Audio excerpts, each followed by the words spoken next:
shir mudaba la sugayay oo burca ka socday oo laga filayay sida iyo sida mid uun yaa sidaasi ka soo baxday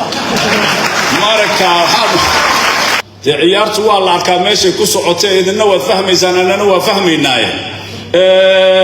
ilaahay hadduu ku roon yahay aynu isla meeraysan waxaanu sida kale waxaanu soo dhaweynaynaa oo si mugla u soo dhaweynaynaa nabadgelyadii caddayd ee ay guddiga iyo salaadiinta musdambeedka ee garxajis ay ku dhawaaqeen si muglaan u soo dhaweynaynaa waan mahadinayaa dowladda saldanada Cumaan iyo shacabkeeda مواطن له مقيم له جزاكم الله خير الجزاء سيدة تولمد له شرفت له كالقعلك له وناق له أدقريه إني يقبش إني يقصوا دويسين الله يدي سور دوي دلكي صوماليا دلكي إني لبادها أنكيمت اسبد الله كجري اسبدلوا له mid cimilo mid siyaasadeed iyo mid taariikh ah deegaankan ka imid iyo arintan hadeer aad ugu soo dhaweynaysaan iyo dhibkii dhacay in laga soo kabtaa loo baahan yahay waxa loo dagaalamay ma ahayn in la dagaalamo waxa loo dagaalamay waxay ahayd horumar in la gaaro waxa loo dagaalamay waxay ahayd nabadgelyo in la helo waxa loo dagaalamay waxay ahayd sharaf ee lagu noolaado waxa loo dagaalamay waxay ahayd in midnimo qaranka Soomaaliyeed uu jiro waxa loo dagaalamay waxay ahayd dan ka dhaxaysa ka jooga raas casayr ilaa ya raas xafuun taasa loo dagaalamay midaheedii in la gurtaa loo baahan yahay in dagaal la isaga jiro looma baahna dadka ilaa yadu ku rooyahay deegaankaasi waxay diyaar u yihiin si kasta oo nabadgelyo ku imaanayso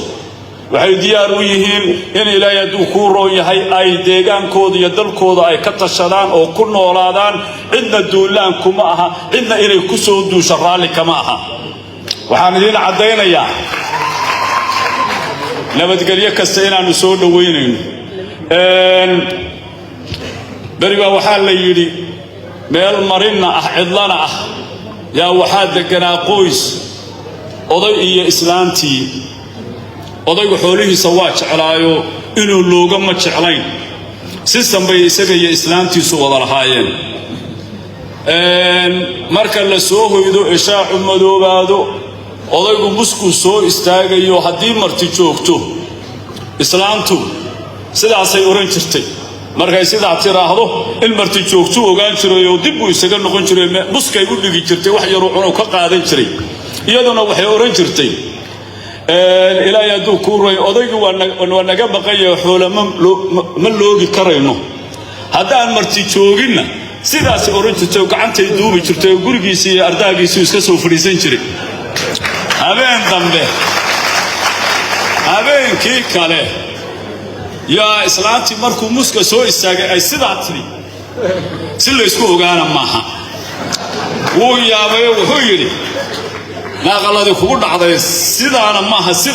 sidana waa maxay waxay tiri ilaahay hadduu ku rooyahay habar baa joogto martina maaha mana maqna gowdhe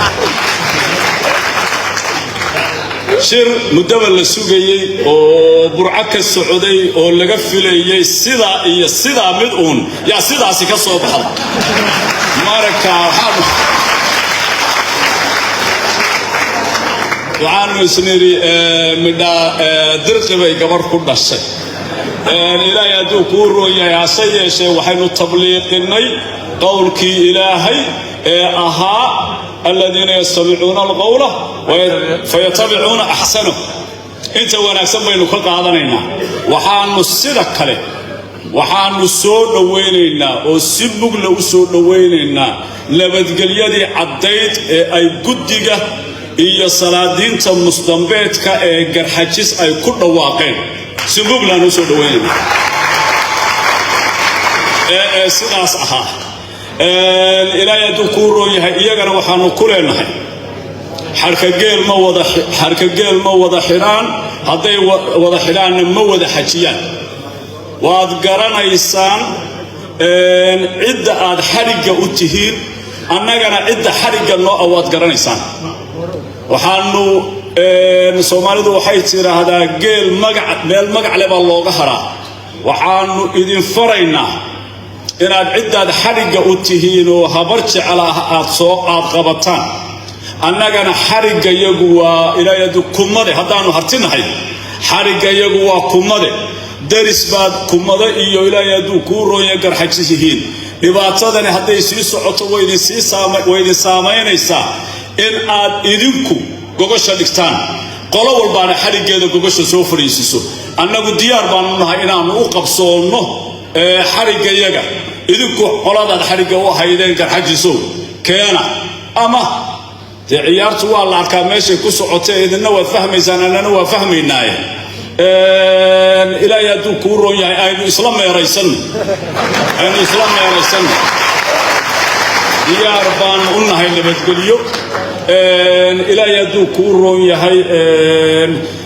waana soo dhaweynaynaa cid kasta oo ka shaqaynaysa diyaarna waa u nahay khayrul qawli maa qalla wadalla hadalku hana gaablaadaan la yiri waxnaha laga garto inahaasaan ku soo ururinayaa mar labaad iyo mar saddexaad waxaan u ducaynaynaa saldanada Cumaan ee gurigeeda aynu maanta joogno Allah barakeeyo diinta Allah idin ilaasho dadka Allah idin ilaasho magaca iyo muuqaalka aad leedihiin aad ugu matashaan aanu garka u salaaxanayna Allah idin siyaadiyo